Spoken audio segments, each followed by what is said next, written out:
Shalom à tous, que Dieu vous bénisse, que Dieu vous garde. Bienvenue donc à cet enseignement sur le mot rat. Nous sommes donc à la 30e vidéo sur l'adjectif rat. On va donc continuer et voir ce que l'Éternel Dieu a à nous dire effectivement au travers de la bouche de Jérémie, Yirmiyahu. Remettons ces quelques instants à l'Éternel, notre Dieu, notre Père, si vous voulez bien. Père très saint, nous te rendons grâce dans le précieux nom de Yeshua, ton Fils bien-aimé, nul n'est comme toi dans le ciel. Merci Seigneur pour ta parole vivante. Oui Seigneur, qu'elle ne remonte pas au ciel sans avoir pleinement accompli ta volonté.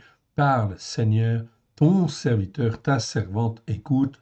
Oui Seigneur, forme-nous, forme-nous, façonne-nous, oui à la gloire de ton saint nom, afin que nous puissions faire les œuvres que toi tu as préparées d'avance dans les temps qui viennent, à la gloire de ton saint nom. En toi nous plaçons toute notre confiance. Aide-nous, mon Dieu, mon Père, à te faire plaisir dans le précieux nom de Yeshua, ton Fils bien-aimé. Amen. Que l'Éternel Dieu vous bénisse, que l'Éternel Dieu vous garde. Bien, donc nous étions arrivés dans Jérémie chapitre 5, verset 28. Verset 28, on l'a sous les yeux, donc ils s'engraissent, ils sont brillants, d'embonpoint, ils dépassent toute mesure dans le mal, ils ne défendent pas la cause de l'orphelin, et ils prospèrent, ils n'exercent pas un jugement juste à l'égard des indigents. Donc, avant de revoir le contexte, on va rappeler effectivement la définition du mot rat, et puis on va apprendre en fait ici d'autres mots en fait également. Donc, allons voir le mot rat. En fait, ici, revoir la définition, en fin de compte, du mot rat. Rat, nous l'avons là sous les yeux. Je l'agrandis. Je le positionne d'abord, puis je l'agrandis pour que vous puissiez bien le voir. Et puis, on va découvrir un autre mot, en fait, également. Ok, c'est bien, c'est bon. Bien, donc le mot rat, donc, rappelez-vous, c'est toujours un resh et un aïn, en fait, ici. Resh aïn. Ok, 663 fois dans 623 versets. C'est un adjectif. Donc, numéro strong 07451. La première fois, Genèse 2, 9. Donc, dans l'arbre, en fait, on parle de l'arbre du bien et l'arbre de la connaissance du bien et du mal dans le jardin d'Éden. Donc, c'est là où le mot, en fait, apparaît pour la première fois.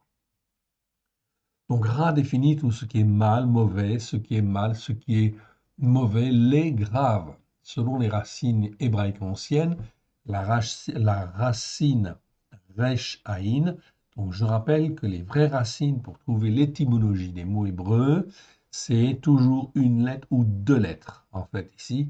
Ok, c'est essentiel. Là, on ne risque pas de se tromper.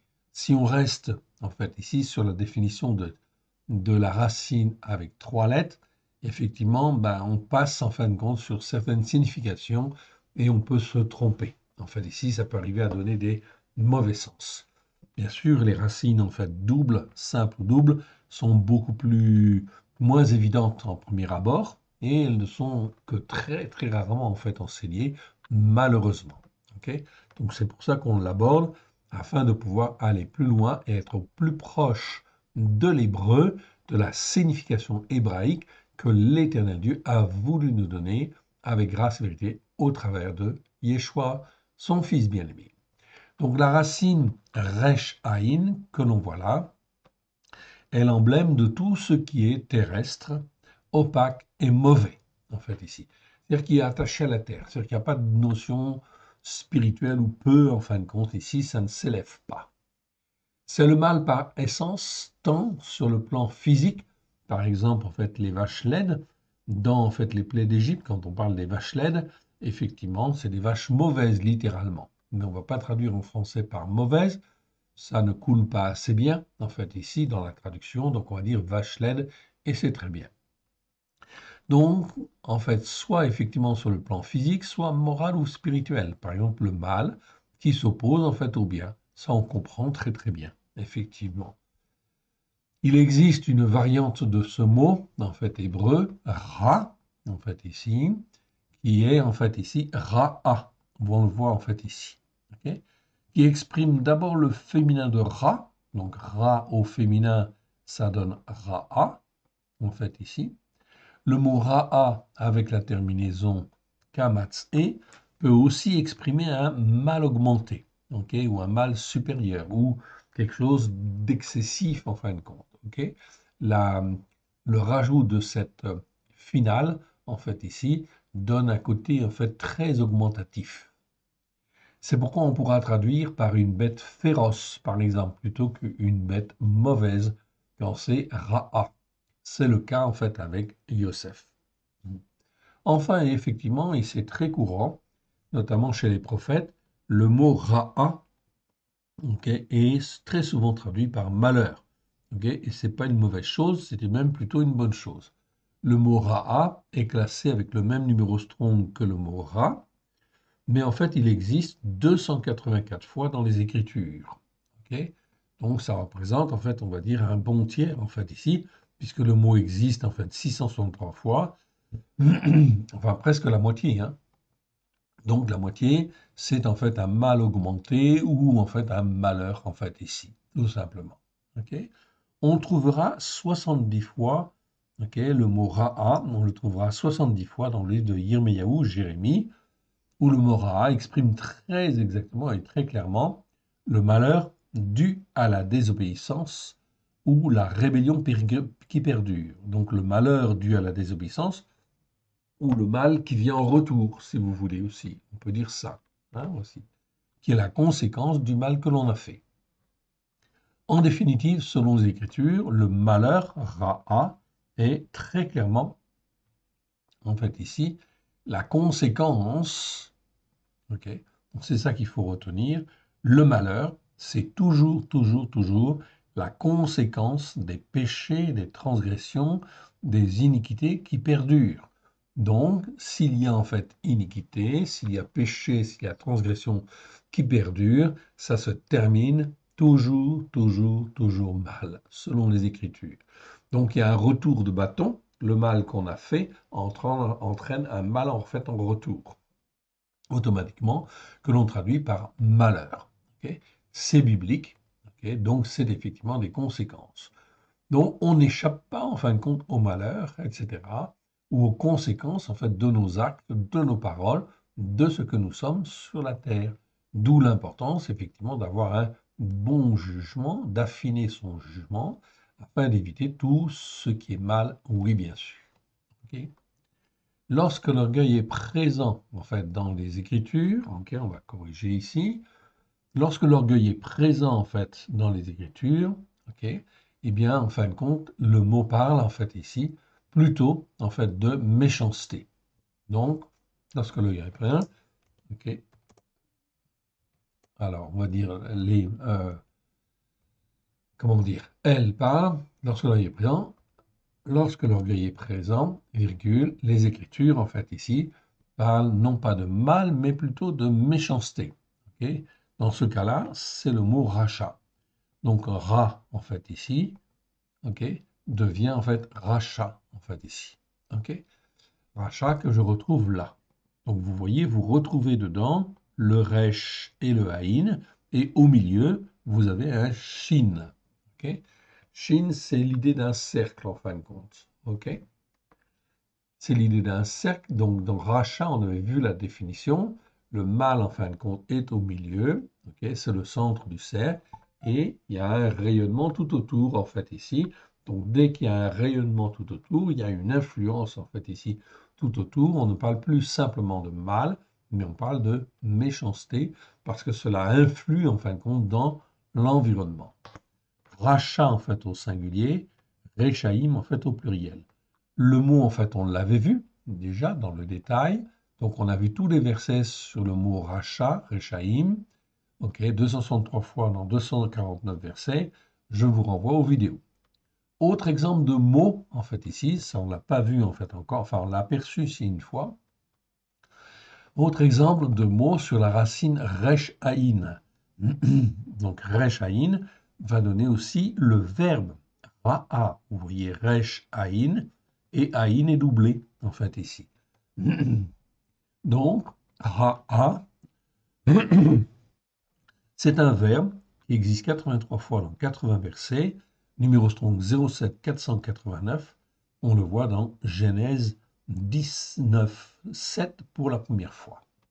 Donc ce verbe, quand il est conjugué au cal, la cal c'est la forme la plus simple en fait ici, la plus courante et la plus simple, ça veut dire être mauvais ou être mal. Okay? Donc ra, ça veut dire être mauvais ou être mal. Il peut être conjugué aussi au ifil, donc c'est une autre forme verbale qui consiste à faire faire. Okay? Comme par exemple, je fais faire du café, je fais faire ceci ou je fais faire cela par quelqu'un d'autre. C'est ça le ifil. Le ifil, c'est faire la chose par un autre moyen, en fait, ici. C'est pas faire directement, c'est faire indirectement. Ok? Donc, dans ce cas-là, ce verbe, en fait, ici, veut dire faire le mal, ok? Ou faire du mal. Ok? Donc, c'est le verbe, en fait, ici. Ce n'est pas l'adjectif. Ra, c'est l'adjectif, ici, et le verbe, c'est ra'a. Donc, vous voyez qu'il est, en fait, ici, dans la manière dont le mot, en fait, est formé, on a, en fait, la même racine.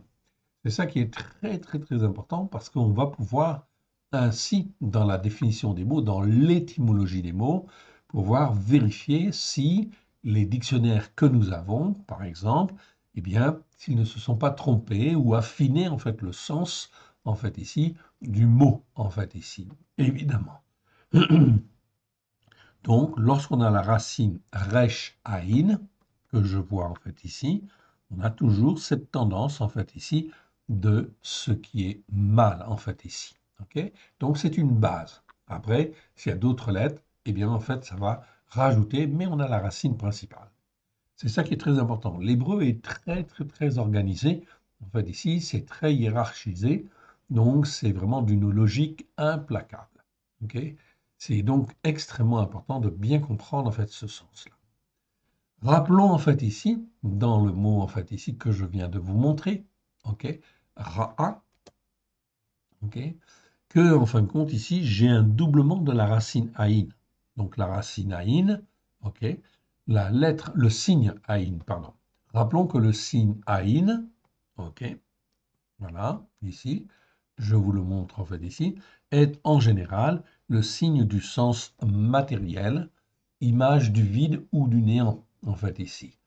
Encore de tout ce qui est, donc ça au départ, donc le sens de tout ce qui est matériel, donc pas spirituel du tout, ou pas ou très peu, ok, image du vide ou du néant, ou encore de tout ce qui est courbe, faux, pervers, mauvais, ok.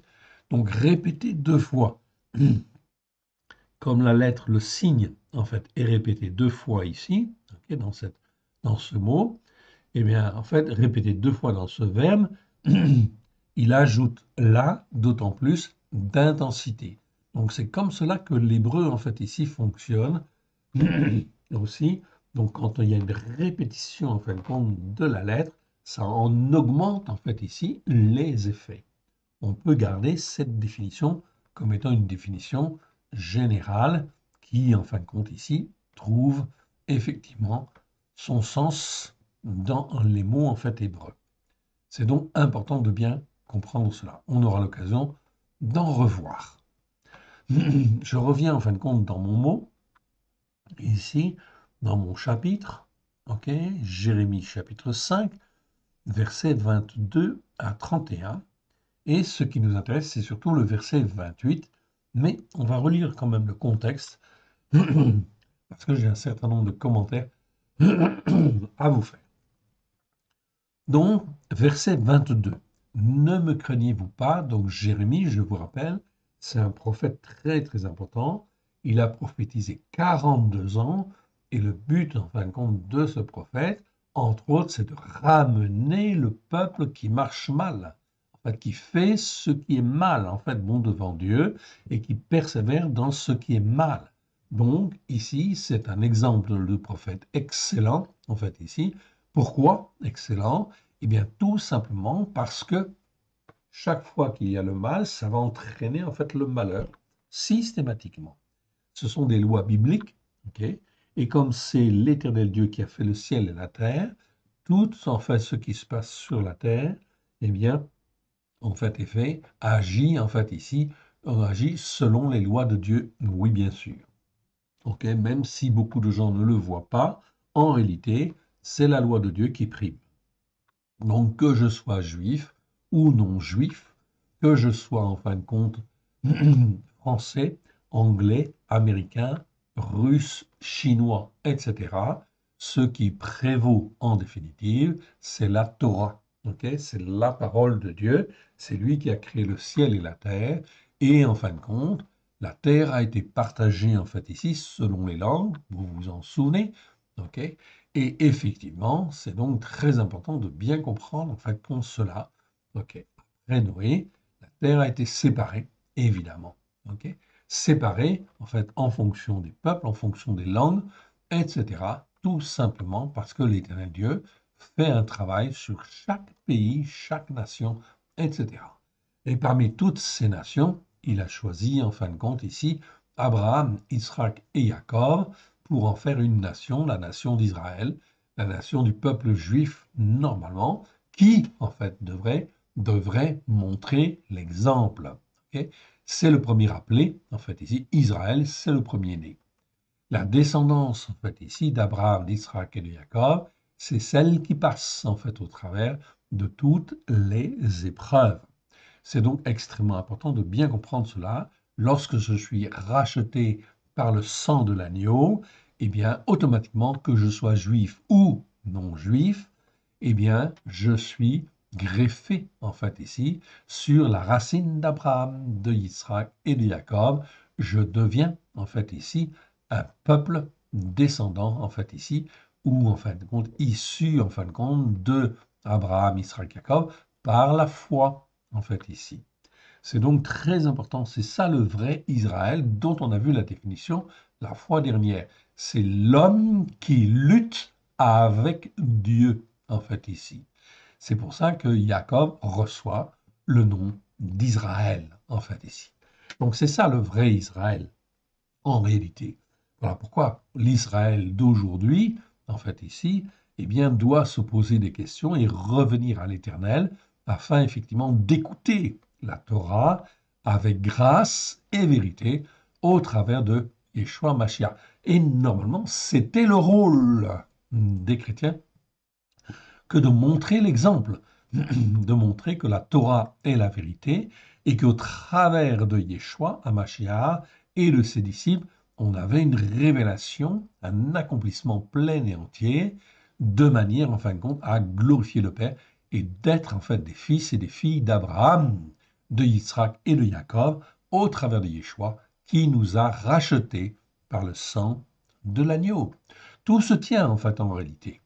Donc, dès lors que je ne comprends pas en fait ici cette dimension-là, eh bien, je ne vais pas être en fait ici dans une bonne attitude de réflexion en fait ici et de jugement. Je ne serai pas dans un jugement juste. Voilà pourquoi il faut se poser les bonnes questions afin que le mal ne domine pas dans nos cœurs, dans nos vies, à la gloire de l'Éternel. C'est donc là quelque chose de très, très, très important. Ne me craignez-vous pas, donc ici, dit l'Éternel au travers de la bouche de Jérémie. Ok, ici. Ne me craignez-vous pas, déclaration de l'Éternel. Ne tremblez-vous pas devant moi. C'est moi qui ai donné la mer à la mer, le sable pour limite, loi éternelle qu'elle ne doit pas franchir. Ces flots s'agitent, mais ils sont impuissants. Ils mugissent, mais ils ne la franchissent pas. Normalement, dans l'ordre des choses, c'est effectivement comme cela que ça se passe. Mais il peut y arriver qu'il y ait des tsunamis. Il peut y arriver qu'il y ait en fin de compte des tempêtes, des cyclones, des ceci, des cela, qui font déborder en fait ici. Tout cela, il faut se poser en fin de compte des questions. C'est effectivement l'expression en fait ici, quelque part, de la colère en fait ici, ou de la fureur de l'Éternel Dieu en fait ici, qui veut interpeller en fait les uns et les autres. Oui, bien sûr. Ce peuple a un cœur indocile et rebelle. Ils se révoltent et s'en vont. Donc voilà ce que le Seigneur dit à propos, effectivement, en fin de compte, de son peuple, de celui qui est appelé de Juda, en fait, ici à l'époque, puisque nous sommes dans Jérémie, C'est donc plutôt, effectivement, en fin de compte, Jérémie. Ce peuple a un cœur indocile et rebelle. Ils se révoltent et s'en vont. Ici, le cœur, là, ce n'est pas le cœur physique, on est bien d'accord.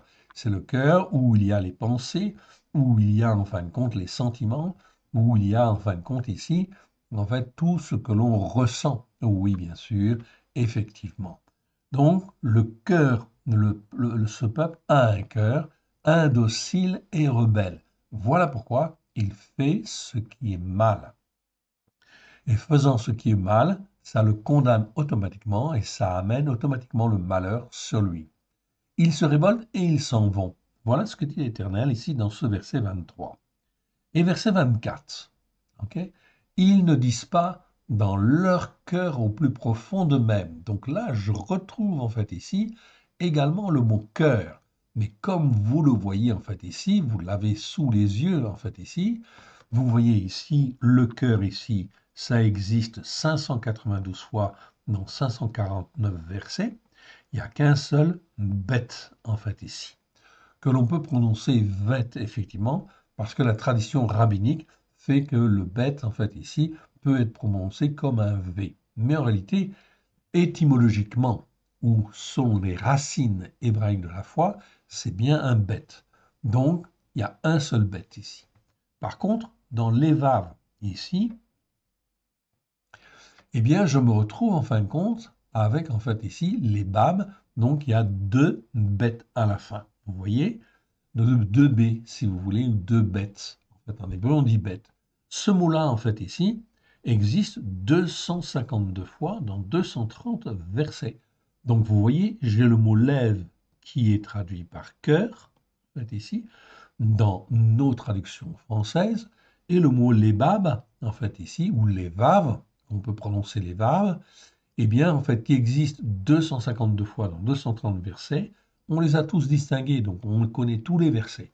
Eh bien là, j'ai deux bêtes. Le fait que ce cœur-là, en fait, a deux bêtes, ok, ça veut dire quoi? Le bête, c'est le signe, en fait, ici, de l'intérieur de l'homme. Ok? Donc, lorsqu'on parle de bête, c'est bien le cœur de l'homme, en fait, ici, ce qu'il y a au milieu de lui. On est d'accord. Ok? Mais lorsque j'ai deux bêtes, eh bien, ça veut dire le cœur, mais le cœur au plus profond de lui-même. Ok? C'est donc en fait ici quelque chose que l'on comprend très très bien. C'est au plus profond du cœur. Comment tu es, comment tu réagis, en fait ici. Donc la Bible, elle distingue.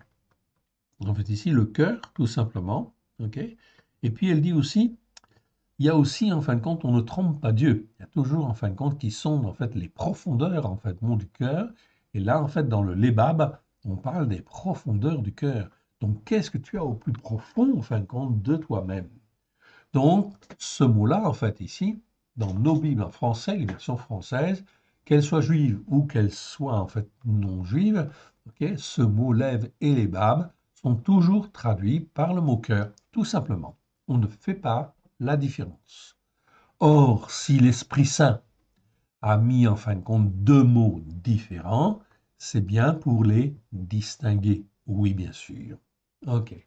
Et effectivement, nous les avons distingués dans tous les versets. Okay, on les a tous faits les uns après les autres, donc on sait exactement où sont les versets. Vous aurez bientôt, en fin de compte, la traduction notamment de la Torah. On va bientôt l'éditer. On fera la distinction entre ces deux mots, oui, bien sûr. Donc cette traduction sera effectivement une première, effectivement. Ok, tout au moins, en fait, on l'espère. Ok, il y a peu de chances qu'en fait on trouve l'équivalent en fait ici ailleurs, car c'est le Saint-Esprit qui nous a montré comment il fallait faire et dans le but de former les uns et les autres qui veulent vraiment servir l'Éternel de tout leur cœur au plus profond d'eux-mêmes, okay, et de toute leur force. Donc on traduira toujours l'ébam par le cœur au plus profond de lui-même. Ok?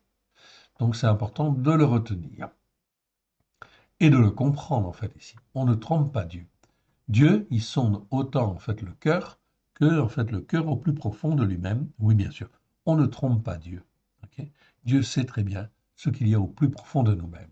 Donc on peut avoir un cœur en apparence qui est bien, ok, pour tout le monde, ok, mais c'est Dieu qui en fait sonde les cœurs au plus profond d'eux-mêmes. Donc, il sait exactement ce qu'il y a au fond de chacun. Donc, on ne trompe pas Dieu. Ces deux niveaux sont très, très, très importants, en fait, ici.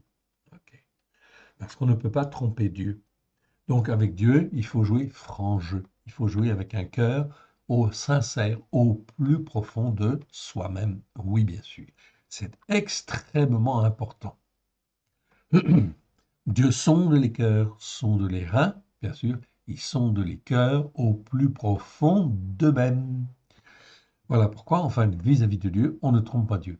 Et si Dieu voit qu'au plus profond de nous-mêmes, nous sommes sincères, même si on fait des erreurs, c'est pas grave. Mais si en fait on est sincère au plus profond de nous-mêmes, l'Éternel Dieu le voit, nous garde, nous protège, et à ce moment-là, il nous forme, il nous façonne, il nous instruit, il nous rend inébranlables.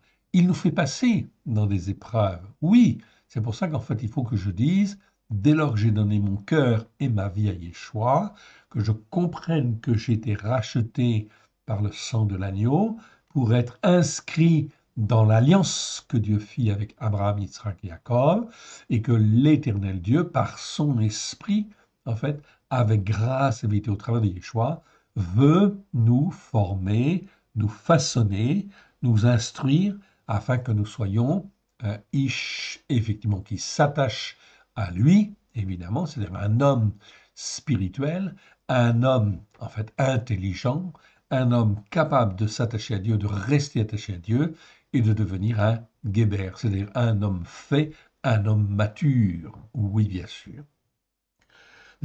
C'est important de comprendre cette dimension-là, car il y a toujours, toujours, en fait, ici, un processus de transformation.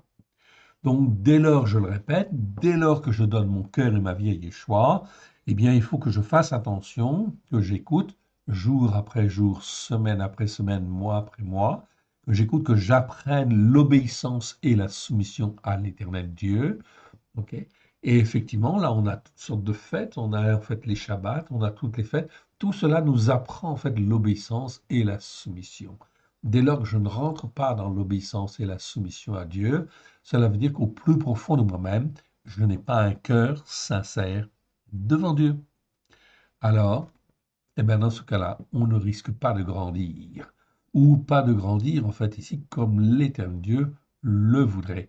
Car il y a une seule loi, une seule Torah. Et cette Torah, dans les Écritures, il est bien dit, elle est pour le juif, premièrement, ok, pour Israël, pour Juda, premièrement, ok. Donc ils doivent apprendre, ok, à apprendre, à écouter et à mettre en pratique avec grâce et vérité au travers de Yeshua, mais également, en fait, ici, pour tous les étrangers, ok, qui vivent dans le pays. Ok, c'est écrit dans la Torah. Ils ont tous une même Torah. Ok, donc on continue. Verset 24. Ils ne disent pas dans leur cœur au plus profond d'eux-mêmes, craignons l'Éternel, notre Elohim. La crainte de l'Éternel, ici quand on parle de la crainte, c'est la crainte respectueuse. Yira en fait en hébreu, je vous montrerai le mot une autre fois. Donc yira, c'est la crainte respectueuse. Vous avez plusieurs mots pour dire crainte. C'est pas toujours très bien traduit dans nos traductions françaises. On a remis de l'ordre en fait aussi là-dessus. Donc, ira, c'est la crainte respectueuse et honorable de Dieu, ok, de l'Éternel Dieu, notre Elohim. Abraham en était pourvu, Yitzhak a appris, ok, Yaakov en fait aussi, tous les prophètes ont appris à avoir cette crainte respectueuse et honorable, et Yeshua, bien sûr, en était rempli, rempli de la crainte de l'Éternel. Ça, c'est une crainte salutaire. C'est une crainte, en fait, excellente, qui nous forme, qui nous façonne, qui nous préserve, en fait, du mal, qui nous apprend, en fait, à marcher, en fait, ici, selon un cœur, en fait, sincère, au plus profond de nous-mêmes. Craignons l'Éternel, notre Elohim, qui donne la pluie en son temps, la pluie de la première et de l'arrière-saison, qui garde pour nous les règles des semaines pour la moisson. Donc voilà, en fait, ici, aussi quelque chose de très intéressant qui nous permet de voir en fait aussi que lorsqu'il y a des décalages en fait climatiques, des désordres climatiques, la pluie n'est pas en son temps, etc. Ok, ou en fait il se passe des choses qui ne sont pas bonnes, qui ne sont pas normales. Tout cela, en fin de compte, sont des dérangements qui sont des signes, en fin de compte, de la colère, en fait, ici, de Dieu qui va se manifester, ou de la fureur de l'Éternel, ou de l'ardeur consumante de sa colère, selon les cas. Donc, tous ces phénomènes sont des phénomènes, en fin de compte, qui sont, en fait, qui arrivent et en fin de compte qui arrive sur la terre dans le but d'apporter normalement une bénédiction, en fait, ici en ce qui concerne la pluie. La pluie en son temps, la pluie de la première et la pluie de l'arrière-saison, tout cela est dans le but, effectivement, d'avoir une bonne production. Mais si, en fait, il y a des dérangements là-dessus, ça va entraîner, en fait, des problèmes de récolte, ça va entraîner des problèmes, en fait, économiques, etc., des problèmes ceci, des problèmes cela, etc. Oui, bien sûr. C'est l'Éternel Dieu qui, en fin de compte, ici, développe toutes les règles et maîtrise toutes les règles, semaine après semaine, jour après jour, etc. C'est donc très important de comprendre cela. Donc tous les phénomènes climatiques, en fait, ici, okay, dont on parle en fait beaucoup en fait dans les nouvelles, effectivement, tout cela, ce n'est pas la conséquence en fait ici des, de l'augmentation des désordres en fait ici, de pollution, etc. Oui, c'est un fait. Mais ceci en fait arrive en fait à cause des péchés, des transgressions et des iniquités. Le seul responsable en fait ici de tous ces événements, bien sûr, c'est l'homme. C'est l'homme qui n'écoute pas Dieu, qui a un cœur indocile et rebelle et qui fait ce qu'il veut, comme il veut dans son coin. Ok. Verset 25. Alors, on va bien effectivement avoir confirmation dans le verset 25. Regardez bien ce qui est écrit dans le verset 25. C'est à cause de vos iniquités que ces dispensations n'ont pas lieu. Ce sont vos péchés qui vous privent de ces biens. Donc là, on le voit très clairement. On ne peut pas être plus explicite que cela. Ici, en fin de compte, on a le mot iniquité, et là, il est bien traduit. Iniquité, je vous le rappelle, c'est un mot qui existe 230 fois dans 213 versets, numéro strong 07 771. Ok, ça commence en Genèse 4, 13, et nous avons fait tous les versets. Je vous renvoie aux vidéos. Ok, donc je ne vais pas insister sur l'iniquité. C'est très, très, très important l'iniquité. Ok, donc il y a les péchés, les transgressions et les iniquités. Et les iniquités, en fin de compte, c'est ce qui nous entraîne au péché ou aux transgressions. Donc les iniquités doivent être traitées, évidemment. Or, dans les églises, on ne parle jamais d'iniquité ou très peu d'iniquité. On n'explique pas ce que c'est que l'iniquité. L'iniquité, en fin de compte, ok, on va en revoir la définition pour bien rappeler, en fait, ici, le mot iniquité. Alors, je vous le remontre, en fait, ici. Je vais augmenter, en fait, ici. Je vais monter, en fait, un petit peu ici, mes définitions. OK, et on va regarder, en fait, ici, une définition relativement courte, en fait, ici, de la vole, mais pour bien préciser, en fait, l'importance de l'iniquité. OK, et je vous renvoie, bien sûr, aux vidéos que nous avons fait. OK, donc, le mot avon, en fait, ici, iniquité, vous l'avez là sous les yeux. OK, donc, avon, ça s'écrit soit comme ceci, soit comme ceci, avec deux enfin. OK, OK, ça dépend, en fin de compte, des versets. En fait, c'est très rare de l'avoir cette écriture-là, mais elle existe quand même. 3 fois seulement, dans 3 versets. OK, et vous avez même les 3 versets, en fait, qui sont là. Sinon, le mot existe 230 fois dans 213 en fait versets. Ok, c'est un nom masculin. Donc iniquité en français c'est féminin, mais en fait en hébreu c'est masculin. Ok, numéro strong 05 771. Ok, ce mot-là en fait avon est très mal traduit. Il n'est pas toujours traduit par iniquité. En fait, nous avons vérifié tous les versets, ok, les 230, 213 versets, les 230 fois où ce mot existe dans les 213 versets. Ok, chaque fois, ce mot doit être traduit par iniquité. Voilà pourquoi nos traductions françaises ne sont pas bonnes, en fait, ici, parce qu'on n'avait pas mis l'accent, en fait, les traducteurs n'avaient pas vu, en fin de compte, l'importance, en fait, ici, de ce mot-là. OK? Donc, ce mot-là doit toujours être traduit par iniquité. OK? La racine, en fait, ici, Aïn Vav Nun, vous l'avez là, Aïn Vav Nun, vient du verbe, en fait, ici, Ava, en fait, ici, en hébreu. OK? Donc, Ava, ça s'écrit avec un Aïn, un Vav et un E, en fait, ici. OK? Qui, en fin de compte, va nous donner une très bonne définition, effectivement. OK? Qui évoque l'idée de faire plier, de tordre, de déformer, de pervertir, d'être fourbe ou vicieux. OK? Donc, vous voyez déjà l'idée, en fin de compte, ici, de ce verbe, en fait, ici. OK? Et en fin de compte, avon, en fait, ici, qui vient de ça, va garder la racine primaire. Oui, bien sûr. Donc, on va avoir le sens. Par conséquent, le mot avon, qui a la même racine, aïn, vav, vous voyez que c'est la même racine. Aïn, vam.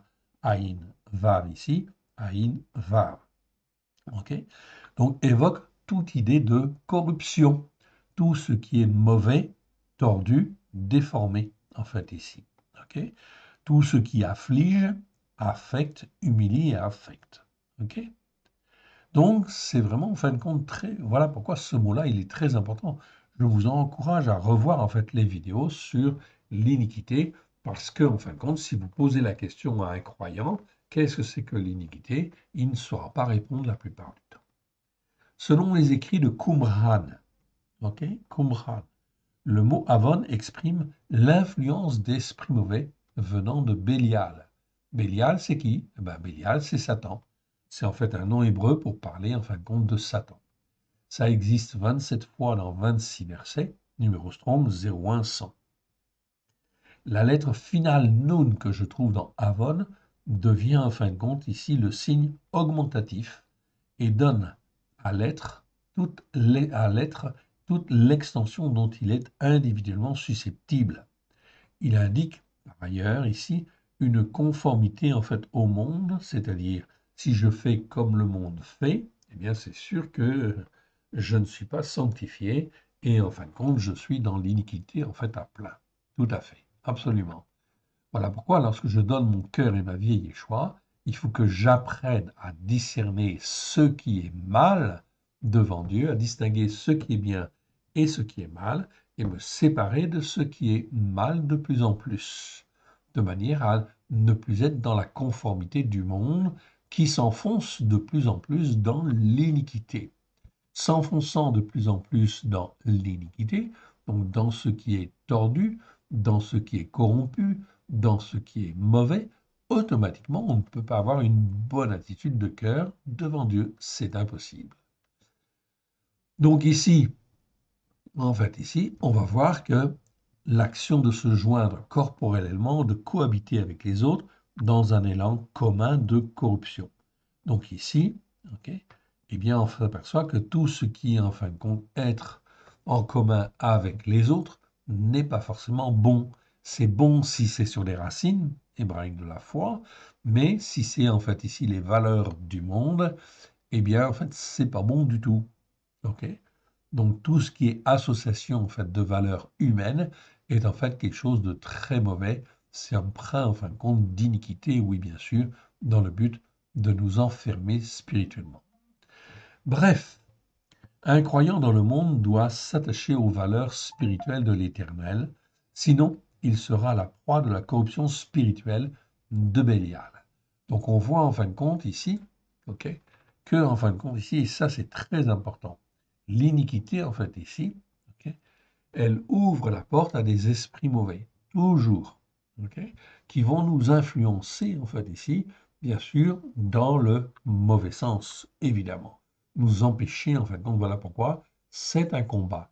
Donc on doit apprendre en fait ici à combattre, à rejeter en fait les esprits mauvais, de manière en fin de compte à avoir un comportement juste devant Dieu. Sous cela, la référence, c'est toujours la distinction entre le bien et le mal. Donc quand je vois ce qui est mal, il ne faut pas que je le fasse. Donc ça peut être ma propre nature charnelle qui me pousse à le faire. Donc ça, il faut corriger. Il y a donc toujours un travail, évidemment, de maturation spirituelle, je dirais, ici, c'est-à-dire de transformation, en fin de compte, spirituelle. C'est une nécessité pour tous les croyants.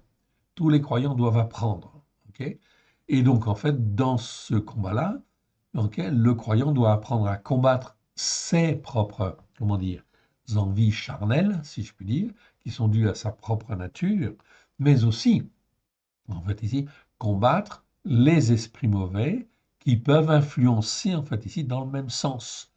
À chaque, en fait, ici, on va dire, mauvaise chose, si je puis dire, il y a une correspondance. Il y a des esprits mauvais qui portent le même nom, en fait, ici. Voilà pourquoi il faut apprendre, en fin de compte, à chasser ces mauvais esprits. Esprit de dispute, esprit de discorde, dans le nom d'Yeshua, toi et tes acolytes, tu t'en vas. Donc il faut apprendre, en fin de compte, à, en fait, ici, prendre autorité dans le nom de Yeshua pour éloigner de nous ou de nos proches les esprits mauvais qui pourraient agir en plus, en fin de compte, de nos tendances charnelles, évidemment. À chaque tendance charnelle, vous avez des esprits mauvais. Okay, donc il faut apprendre. Vous avez certains livres, comme en fait Les voleurs dans le temple, okay, qui sont très très très bien. Vous les trouverez sur le site, en fait, ici, okay, qui sont d'excellents livres pour apprendre, en fin de compte, la délivrance.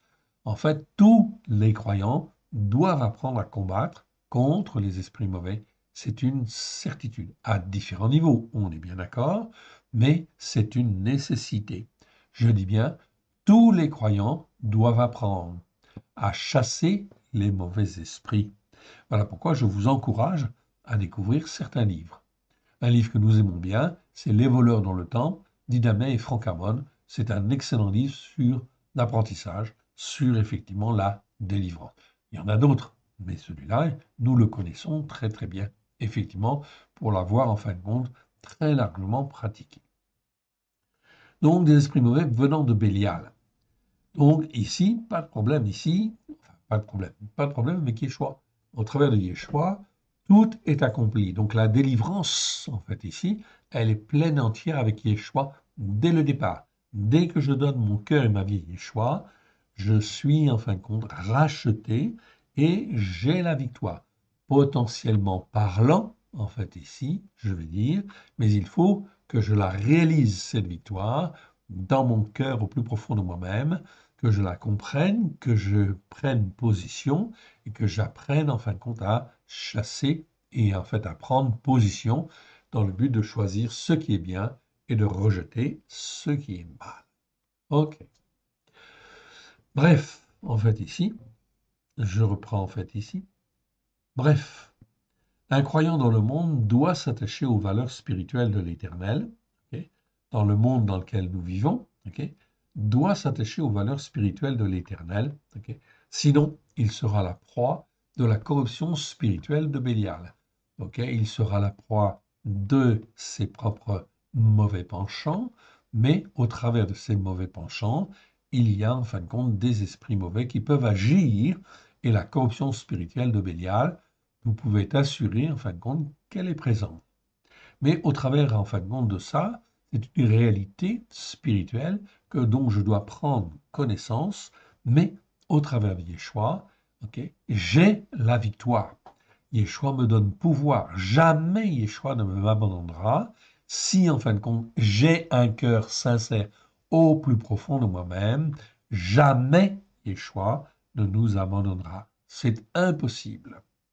Voilà pourquoi il faut que j'apprenne à avoir un cœur sincère au plus profond de moi-même, afin que Yeshua puisse accomplir en nous une pleine et entière délivrance, afin que je puisse être façonné, instruit avec grâce et vérité, par la puissance de l'Esprit de Dieu, et que je devienne un homme mature ou une femme mature, okay, capable, en fait, ici, d'exercer l'autorité sur toute la puissance, bien sûr, démoniaque.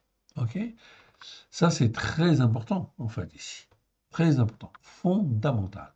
Bref, un croyant dans le monde doit s'attacher aux valeurs spirituelles de l'Éternel, sinon il sera la proie de la corruption spirituelle de Bélial. ok?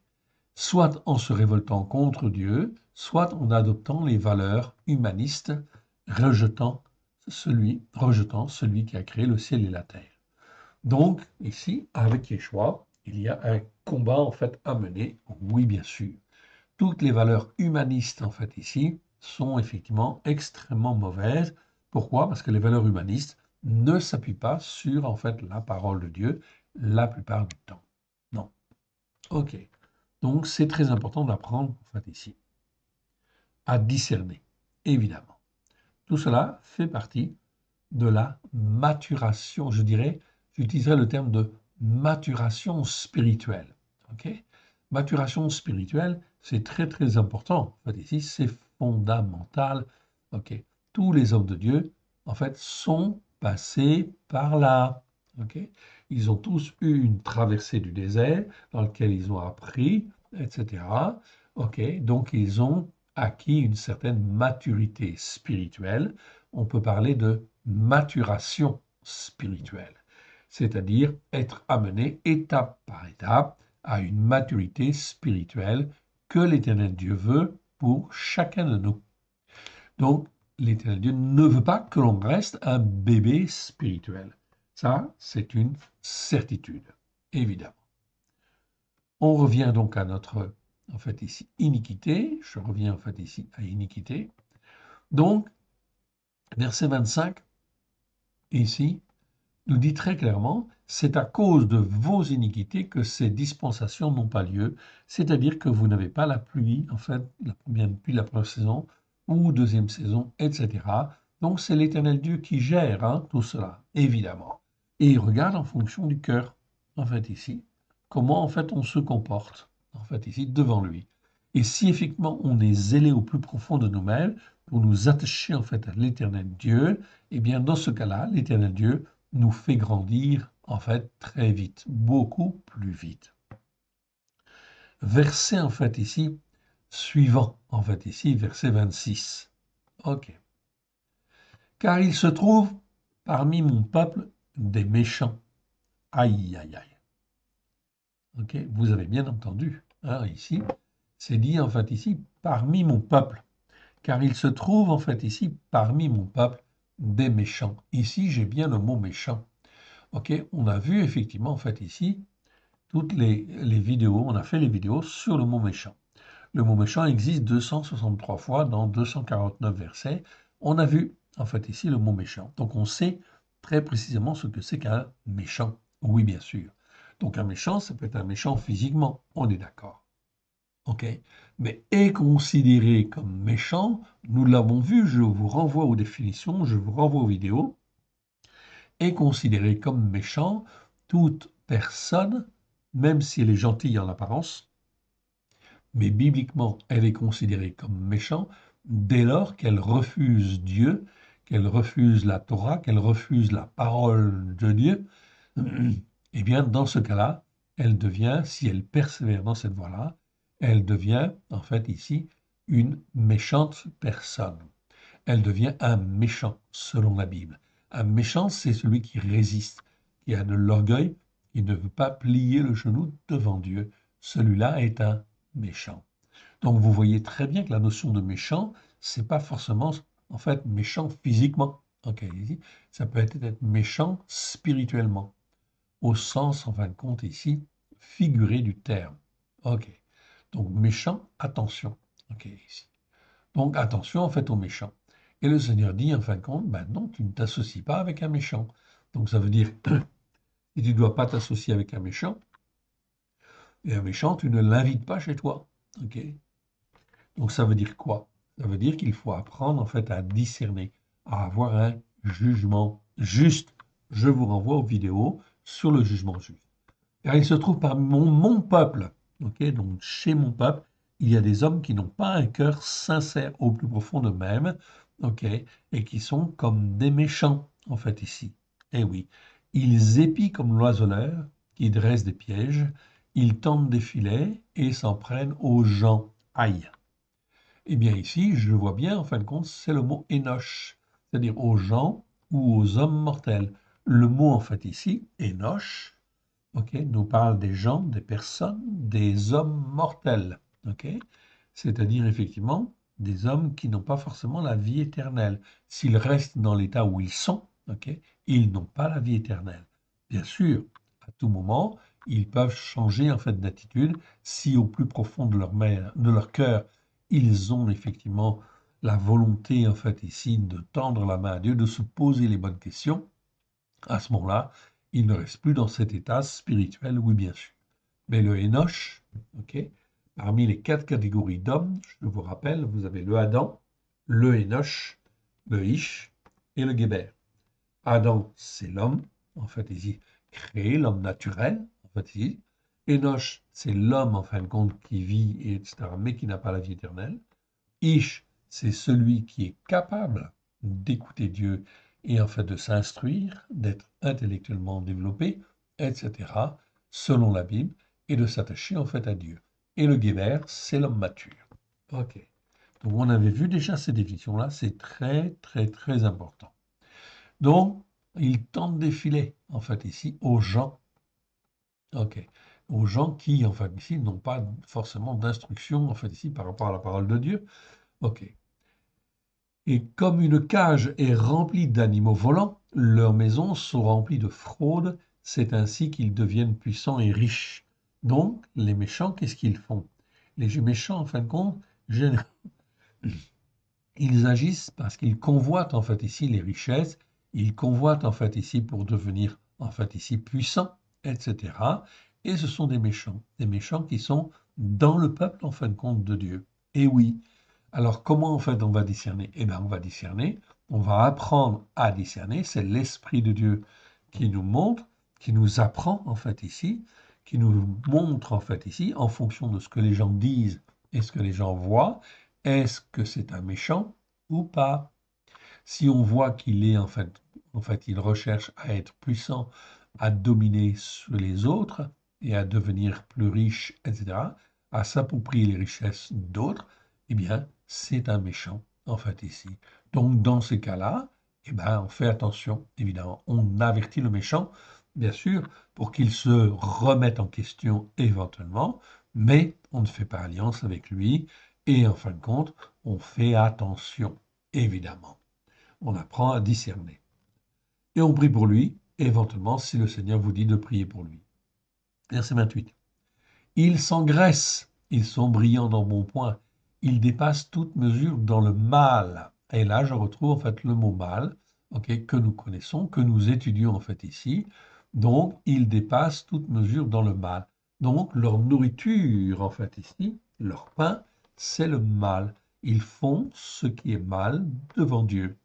Alors, évidemment, ces gens-là, il ne faut pas les fréquenter, évidemment, ok, et il ne faut pas copiner avec eux. Au contraire, il faut dire ce que tu fais là est mal, en fait, ici. Ou tu te comportes, mon frère, comme un méchant, selon les Écritures. Regarde, en fait, ici. Là, il faut effectivement, en fin de compte, avertir effectivement les gens. Sinon, en fait, ici, qu'est-ce qui va se passer? Eh bien, le malheur va venir sur eux. Le mal qu'ils font va retomber sur eux, en fait, ici. Et en fait, ici, ça va, en fait, compte faire le malheur dans leur vie, effectivement. Donc, ce serait bien qu'ils soient prévenus, en fait, ici. Donc, il faut prier Dieu, demander à l'Esprit Saint, en fait, ici, qu'est-ce que je dois dire, qu'est-ce que je dois faire, Seigneur, et garde-moi, Seigneur, des méchants, en fait, ici, de ton peuple. Ok, donc ici, on réduit. Non, ils abondent dans le mal. Ils font ce qui est mal. D'où l'importance, bien sûr, d'apprendre en fin de compte ce qui est bien et ce qui est mal devant Dieu, évidemment. Ils ne défendent pas leur cause, ok? La cause de l'orphelin, ils prospèrent, ils n'exercent pas un jugement juste. Donc, je retrouve en fait ici le mot jugement juste, en fait ici, ok? Donc, ça, ce mot-là n'est pas très bien traduit, mishpat. Il existe 421 fois dans 406 versets. Il faut le traduire toujours avec cette notion de jugement ou jugement juste. Ok? C'est ce que nous avons fait dans notre traduction, oui, bien sûr. Donc, mishpat, en fait, ici, c'est très important, c'est apprendre à avoir un jugement juste. Je vous encourage. Ici, c'est traduit par ne font pas droit aux indigents. Ok, mais c'est pas en fin de compte tout à fait le sens de ce mot mishpat. Mishpat, c'est avoir un jugement juste. Car l'Éternel Dieu, en fin de compte, ici, nous dit bien, dans en fait ici, un certain nombre de versets, je crois que c'est 30 ou 40 versets à peu près, eh bien, en fait, il nous répète systématiquement que le croyant doit apprendre à marcher selon un jugement juste et selon la justice par la foi. C'est le cas. C'est donc très important. On l'a dit, on le répète, c'est fondamental de manière, en fin de compte, à pouvoir grandir spirituellement. Sinon, en fait, on ne grandit pas en maturité spirituelle. OK. La maturation ne se fait pas. OK. Ne châtirai-je pas ces choses-là? Déclaration de l'Éternel. Donc ici, Neum Adonai, on dit toujours, des fois c'est traduit par dit l'Éternel, tout simplement. Mais c'est plus que dire, c'est une parole officielle. C'est une déclaration, en fin de compte, de l'Éternel. Ok, ne châtirai-je pas ces choses-là? L'Éternel Dieu voit tout, en fait, ici. Tout ce qui est fait sur la terre, il le voit. C'est pour ça que quand je place ma confiance en l'Éternel Dieu, je sais que je place ma confiance dans le Dieu juste, en fait, ici, et il va me rendre justice, oui, bien sûr. Donc, je ne dois pas chercher à me venger ou, en fait, à chercher moi-même, en fait, ici, à, comment dire, à être justifié, en fin de compte, devant les hommes. Non, l'Éternel Dieu va s'en occuper. Ne me vengerai-je pas, en fait, ici, d'une pareille nation? Donc, une nation qui agit comme cela, l'Éternel Dieu, automatiquement, en fin de compte, va réagir. Des choses horribles, abominables qui se font dans le pays. Les prophètes prophétisent avec fausseté. Dans ce cas-là, dans le pays, vous pouvez être sûr que les prophètes, ils ne prophétisent pas, en fait, avec vérité. Ils prophétisent avec fausseté.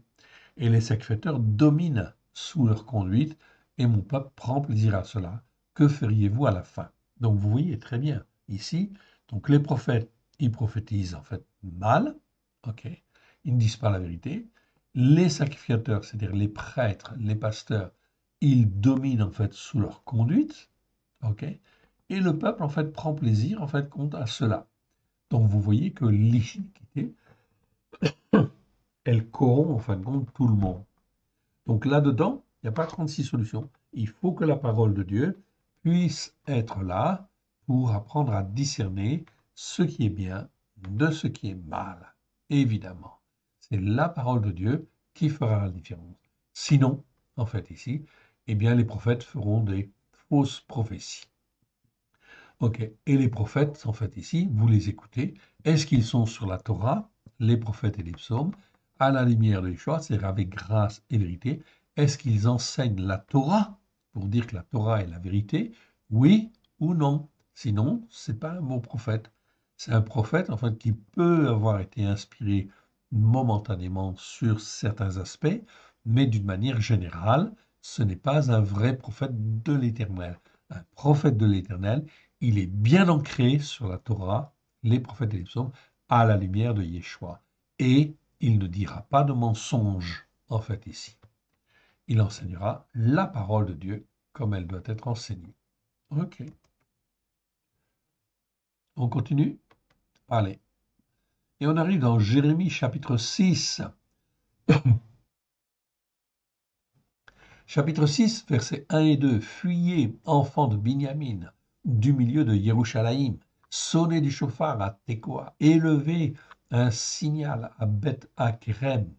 Car on voit venir du septentrion le malheur et un grand désastre. Donc vous voyez ici, je suis dans le chapitre 6 de Jérémie. Donc très tôt, en fin de compte, ici, Jérémie, en fin de compte, va annoncer les calamités qui vont venir.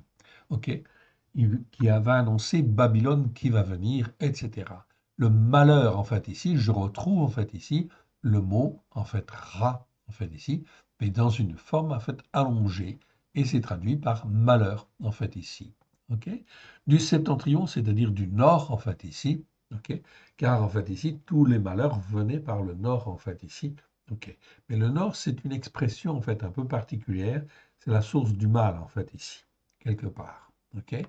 Donc ici, en fait ici, on voit bien que le malheur, en fait ici, il est annoncé dès le départ dans le ministère de Jérémie. Et Jérémie va parler pendant 42 ans. C'est vous montrer en fait ici la persévérance de l'Éternel à vouloir ramener son peuple, à faire les choses d'une manière progressive pour que les uns et les autres puissent se poser les bonnes questions, car l'Éternel Dieu ne veut même pas la mort du méchant.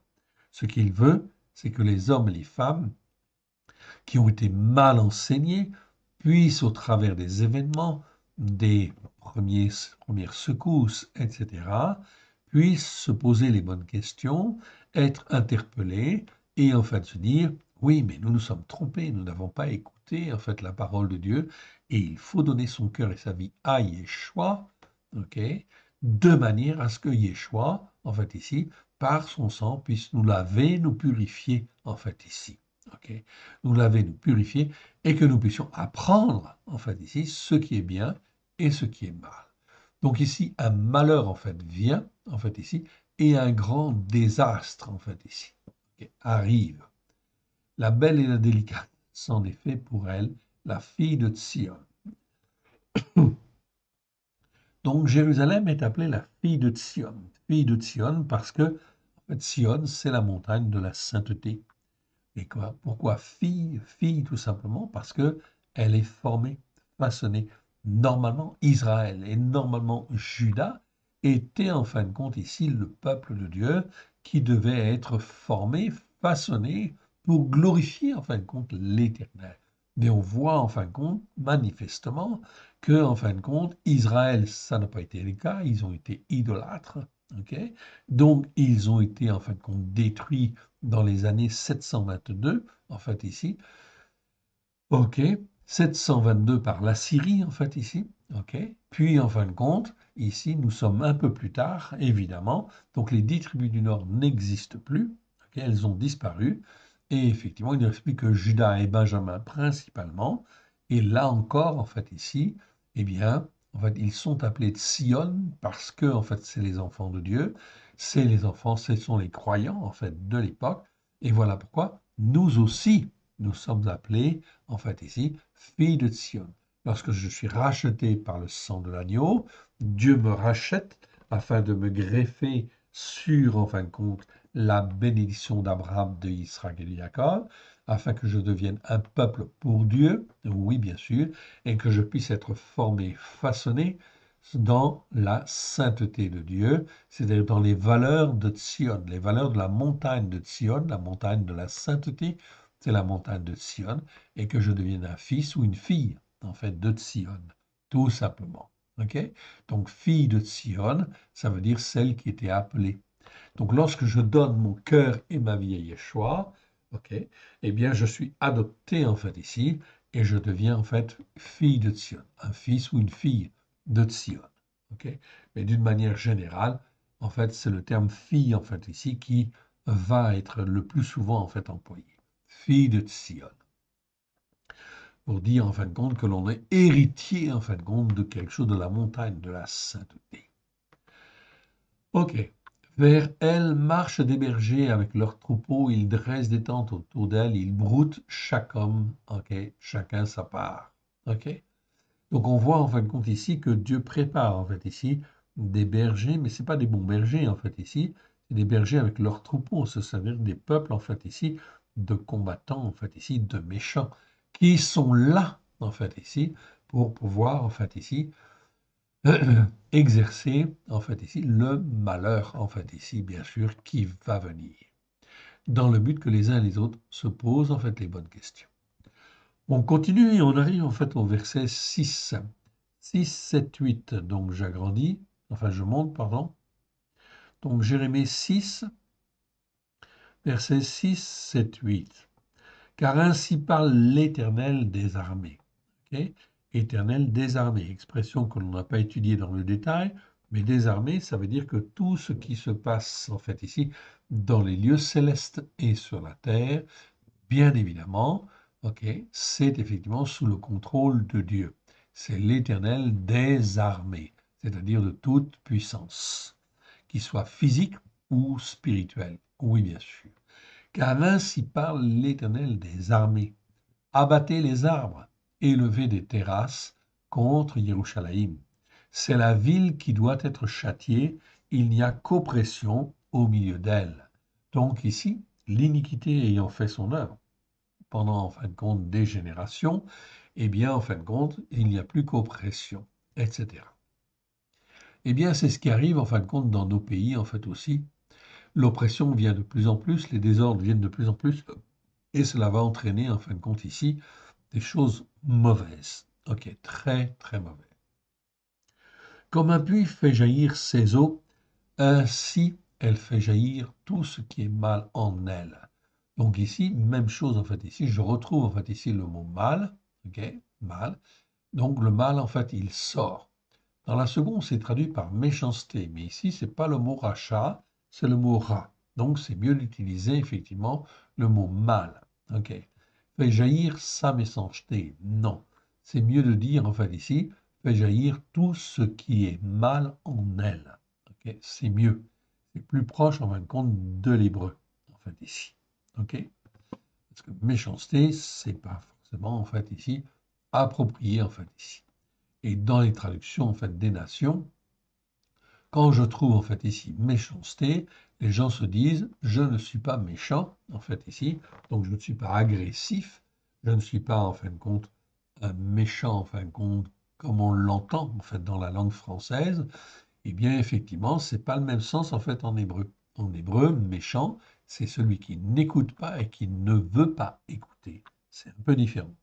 C'est aussi le méchant comme on l'entend en français au sens propre, mais au sens figuré, c'est bien celui qui n'écoute pas et qui persévère à ne pas écouter. Ok, on entend en fait que violence. Et bien là, je retrouve en fait ici le mot ramasse. Ramasse en fait ici, ok, c'est un mot qui existe, c'est comme en fait ici l'organisation terroriste, ça s'écrit de la même manière. Ok, donc ça se prononce ramasse. C'est un mot qui existe 60 fois dans 59 versets. Nous avons fait les vidéos. Okay, nous avons vu ces 59 versets, les 60 fois où ce mot existe. Nous avons fait tous les versets. Je vous renvoie aux vidéos sur le mot ramasse. Et là, donc, qu'est-ce que vous voyez?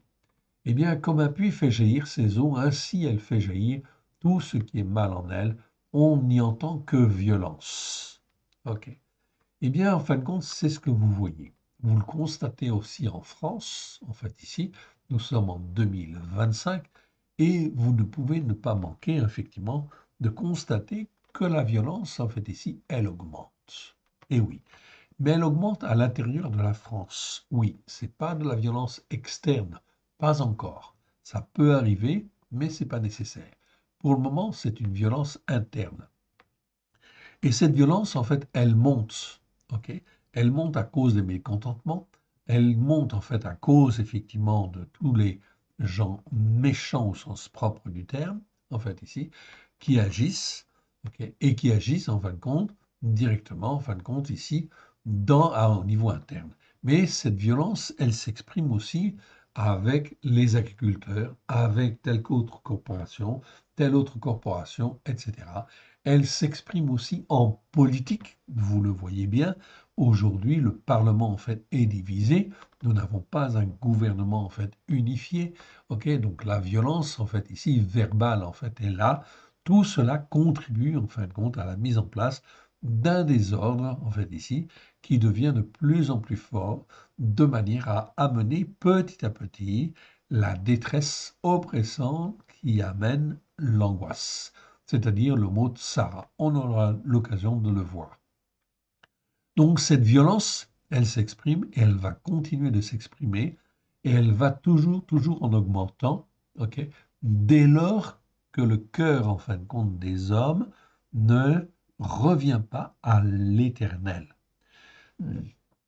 Donc, c'est l'Éternel Dieu qui sonde les cœurs au plus profond d'eux-mêmes. Et l'Éternel Dieu, en fin de compte, voit tout ce qui se passe sur le plan politique, tout ce qui se passe au niveau social, tout ce qui se passe au niveau économique, etc. Ok. On n'y entend que violence. Donc, la violence, en fait, va s'accroître, malheureusement. Voilà pourquoi l'Éternel Dieu garde ses enfants. Dans ce schéma, il faut bien comprendre que prophétiquement, c'est une certitude, ok? La violence augmente, mais l'Éternel garde ses enfants. Donc, généralement, si ces enfants font attention, écoutent en fait le Père, ok, au travers de Christ Yeshua, ok, par la puissance de l'Esprit de Dieu, ils seront gardés en fin de compte de ces moments de violence. Donc il n'est pas prévu, et dans la Bible, ce n'est pas biblique, que en fin de compte ici, un homme de Dieu, un croyant, se retrouve pris en fin de compte dans la violence, en fait ici, la violence méchante, la violence violente, la vraie violence, si je puis dire. Ok, c'est impossible, à moins qu'il ne fasse pas attention, évidemment. Mais vous pouvez constater que Jérémie, en fait ici, est un prophète qui a annoncé en fait la vérité pendant 42 ans, ok, et l'Éternel Dieu l'a toujours gardé, même s'il y avait des gens autour de lui qui étaient hostiles, en fait ici, il a été gardé. L'Éternel l'a gardé. Pourquoi? Parce que il parlait avec sincérité de cœur. Les- Jérémie était sincère au plus profond de lui-même. Parce qu'il était sincère au plus profond de lui-même, c'est ça que je veux vous dire et vous souligner, l'Éternel Dieu le garde, en fait, ici. Ok, il y a même des cas, en fin de compte, aussi, dans le livre de Jérémie, où certains prophètes n'ont pas marché, en fait, dans l'intégrité de cœur que, en fait, ici, Jérémie avait, et effectivement, ils sont tombés. En fait, ici, c'est une vérité, en fait, aussi. Voilà pourquoi, avec Dieu, il ne faut pas, en fin de compte, ici, marcher de travers, et il faut avoir un cœur sincère au plus profond de soi-même. Et il faut cultiver, en fait, ici, ce cœur. Cultiver, en fait, ici, ce cœur, c'est cultiver sa terre adamique, c'est-à-dire ce sur quoi, spirituellement, nous sommes posés. Donc, il faut effectivement donc cultiver cette terre adamique de manière à ce que, en fait, spirituellement, nous soyons une plante, en fait, si je puis dire, ok, qui soit bien ancrée, solidement ancrée, avec des racines profondes, ok, dans la terre adamique que Dieu veut. En fait, ici, donc, c'est une terre spirituelle dans ce cas-là, on est bien d'accord. Mais, en fin de compte, elle donne une image, ok, qui est une réalité spirituelle extrêmement solide, évidemment. Et donc, si nous sommes bien plantés sur la bonne terre, en fait, ici, et bien que nous avons des racines profondes, et bien, en fait, ici, ce que nous sommes, en fait, ici, pourrait devenir, donc, dans ce cas-là, une plante solide, forte, inébranlable, qui résiste, en fait, aux intempéries, oui, bien sûr, dans les temps qui viennent. Donc, c'est une image symbolique, mais c'est une image qui est extrêmement parlante. Donc, on y entend que violence et dévastation. Violence et dévastation, c'est donc bien effectivement ce qui va venir en fait ici dans notre pays, mais pas seulement dans notre pays, aussi partout en Europe et partout dans le monde, vous allez voir des désordres qui vont se faire de plus en plus, bien évidemment. Dans ce schéma-là, l'Éternel Dieu ne cherche qu'une seule chose, c'est que ses enfants écoutent et mettent en pratique et puissent être ses témoins à droite et à gauche, afin que à droite et à gauche, les uns et les autres puissent dire il y a un Dieu et un vrai Dieu qui rachète au travers du sang de l'agneau et qui a, en fin de compte ici, une Torah pour instruire, façonner et les uns et les autres. Ok.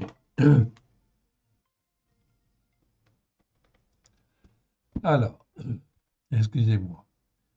Donc, reçois instruction Yerushalayim, ok, de peur que je ne m'éloigne de toi et que je ne fasse de toi un désert, un pays inhabité. Donc, vous voyez ici, l'Éternel Dieu prévient, en fin de compte ici, par la bouche de Jérémie, en fait ici, tout le peuple de Juda, en fait ici, qui est là.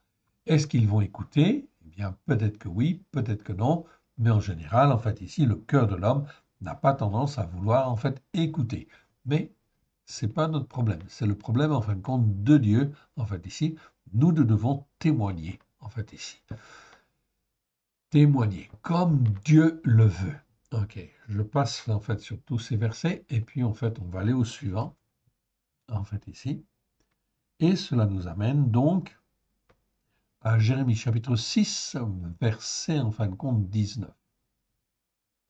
Je vais reprendre à partir du verset 18 et on va prendre en fait du verset 18 au verset 20. C'est pourquoi écoutez nation. Ok, donc là, l'Éternel Dieu prend à témoin, ok, au travers de la bouche de Jérémie, toutes les nations autour. Sachez ce qui leur arrivera. Assemblée des témoins parmi les peuples. Écoute, terre, voici, je fais venir sur ce peuple le malheur. Ok, le malheur, fruit, en fait ici, donc péri c'est bien fruit, donc pas de problème, ici j'ai bien le malheur, fruit de ses pensées. Donc vous voyez, ici, le malheur, c'est le fruit des pensées, c'est pas forcément seulement le fruit des actes. Des actes, c'est une chose, mais c'est le fruit des pensées. Voilà pourquoi il faut faire très attention et que notre cœur au plus profond de nous-mêmes doit être bien orienté. Ok, ce peuple, ok, sur ce peuple, le malheur, fruit de ses pensées. Donc l'Éternel Dieu prend à témoin toutes les nations, car ils n'ont point été attentifs à mes paroles, ils ont méprisé ma Torah. Donc ici, en hébreu, c'est bien le mot Torah que j'ai en fait ici. Le mot Torah existe 219 fois dans 213 versets. Ok, nous ne l'avons pas traduit et en fait ici, nous ne devrions pas traduire ce mot-là. Torah, ça veut dire enseignement de Dieu et il n'aurait jamais dû être traduit dans toutes les langues des nations. On aurait dû garder en fait ici ce mot-là afin de ne pas le déformer, évidemment. Torah, ça veut dire en fin de compte, c'est au départ, c'est les 5 premiers livres, mais c'est en fait les Écritures en fait ici, elles-mêmes en fait ici, c'est le cœur même des Écritures. Autant pour moi, je diminue en fait ici. Ok. Donc le mot Torah, ça parle des enseignements de Dieu. C'est l'enseignement que Dieu a donné aux hommes, à tous les descendants d'Adam, à toutes les nations. D'abord en fait aux Juifs, mais pour que les Juifs puissent le faire connaître en fait ici aux nations, évidemment. Et les nations ont eu l'occasion de le connaître au travers de Yeshua, puisque tout a été accompli il y a déjà 2000 ans, oui bien sûr, ok, et que Yeshua est venu pour expliquer la Torah avec grâce et vérité au travers de Yeshua. Qu'ont fait en fait ici les disciples? Ils ont enseigné en fait ici la Torah avec grâce et vérité. Donc le christianisme au premier siècle est un christianisme juif, essentiellement juif, totalement posé sur les fêtes de l'Éternel, évidemment. Ok, ce n'est que dans les siècles qui ont suivi que l'on a déformé les Écritures. Donc l'iniquité, vous le voyez, c'est l'iniquité, c'est tordre, déformer en fait ici les choses. Et vous voyez que la chrétienté a déformé en fait les choses. Donc l'iniquité des chrétiens, elle est très importante, évidemment. Donc voilà pourquoi il faut revenir de cette iniquité, se reconnaître, reconnaître qu'on était dans l'erreur, que l'on a péché, que l'on a transgressé, que l'on était dans l'iniquité, l'iniquité de Constantin, l'iniquité de Jéroboam, si vous voulez, vous l'appelez comme vous voulez. Ok. Résultat des courses, il faut se repentir de cela. Ils ont méprisé ma Torah. Donc là, on voit très clairement. Qu'ai-je besoin de l'encens qui vient de Sheva, c'est-à-dire de l'encens qui était très très précieux. On offrait en fait à Dieu des encens très chers en fait ici, du roseau aromatique d'un pays lointain. Vos sacrifices d'élévation ne sont point selon ma volonté. Et que le cœur n'y est pas. Donc même si c'est riche de présents, ok, ça ne plaît pas en fait à Dieu. Et vos sacrifices ne me sont point agréables. C'est pourquoi ainsi parle l'Éternel. Voici, je mettrai devant ce peuple, ok, quoi? Des pierres d'achoppement. Ah oui, c'est-à-dire des pièges. Oui. Et vous avez bien entendu et vous avez bien compris, des pierres d'achoppement contre lesquelles se heurteront ensemble, père et fils, voisins et amis, ils périront. Donc on ne se moque pas de Dieu. Voilà donc en fait ici très clairement le message, un cœur sincère au plus profond de soi-même. Ok, c'est extrêmement important. Ok. Sinon, en fait, des pierres d'achoppement, c'est-à-dire des pierres qui nous font chuter, en fait ici, seront placées devant nous. C'est l'Éternel Dieu, en fait, qui domine, qui gère et qui juge. D'où l'importance de bien apprendre ce qui est bien et ce qui est mal devant Dieu. On continue OK. Et on arrive dans Jérémie, en fin de compte, ici. Jérémie 6, verset, en fait, ici, 29. Mais je vais m'arrêter là, en fait, pour aujourd'hui, en fait, ici. Donc, on est donc dans Jérémie 6, 6, 29. OK. Et on va s'arrêter là pour aujourd'hui. Et on reprendra, en fait, la fois prochaine, évidemment. OK. Remettons ces quelques instants à l'Éternel. Père très saint, nous te rendons grâce dans le précieux nom de Yeshua. Merci Seigneur pour ta parole vivante, ta parole merveilleuse. Oui, c'est toi qui sondes nos cœurs, qui sondes nos reins. Oui, Seigneur, de tout notre cœur, nous voulons te servir au plus profond de nous-mêmes, Seigneur, à la gloire de ton Saint-Nom. Sonde nos cœurs, sonde nos reins. Vois si nous sommes sur une mauvaise voie et remets-nous sur la voie de l'éternité, à la gloire de ton Saint-Nom. Étant ta main bienfaisante que par ton esprit tu nous formes, tu nous façonnes, tu nous apprennes à avoir un meilleur jugement, Seigneur, devant toi, et que nous puissions marcher pleinement dans la justice par la foi que tu nous donnes au travers du sang de l'agneau, à la gloire de ton Saint-Nom. Merci, merci Père, merci Yeshua, merci Esprit Saint. Que l'Éternel Dieu vous bénisse, que l'Éternel Dieu vous garde. Shalom à tous. Amen.